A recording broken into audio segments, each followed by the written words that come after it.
With Assassin's Creed going into like a fully fledged open world RPG, we knew that choice was the next logical step for us. We were like, hey, choice is our thing. It's the philosophy that's flowing through all of the creation of the game, and that extends to being able to choose your character.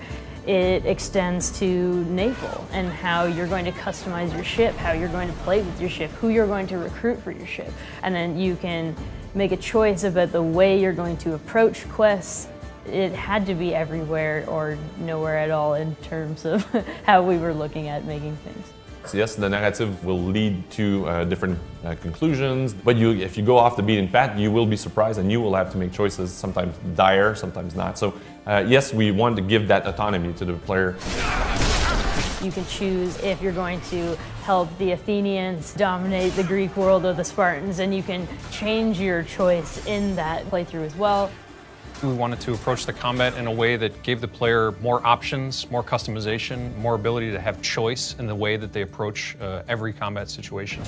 So that meant that we wanted to give them these awesome abilities, these brand new 30-plus amazing abilities that can all be upgraded. If I want to shoot people with bow and arrows and specialize in that, you can do it. If you feel that it's more like melee fighting, you can do it as well. And if you feel that it's a little bit more stealth that I would like to do and get the drop on them, that's all available for you as well. So very poetic for someone covered in blood. I like it.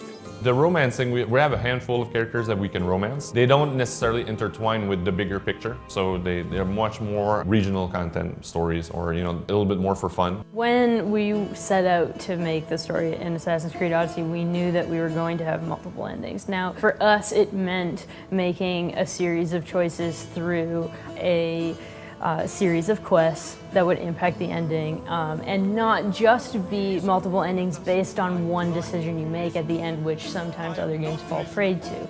Just because you're making choices doesn't mean that you're going to be cut off from half the game for making these choices. You're simply going to have your own unique experience.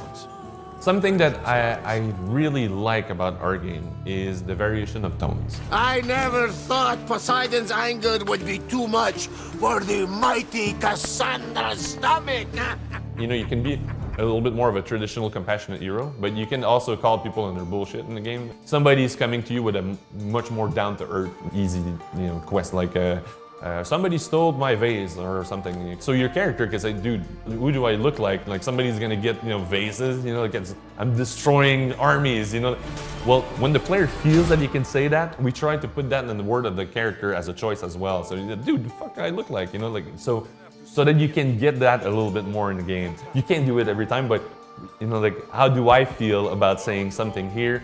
We tried to mimic that and then have the characters react. Cassandra, what do you think we should do? Player choice is a motivator.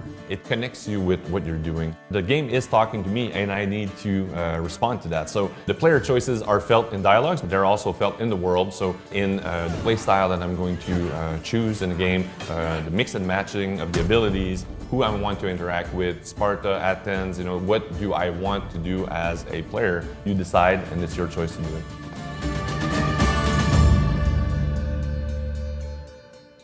Tune in to watch next week's episode, Combat Customization, Friday at 2 p.m.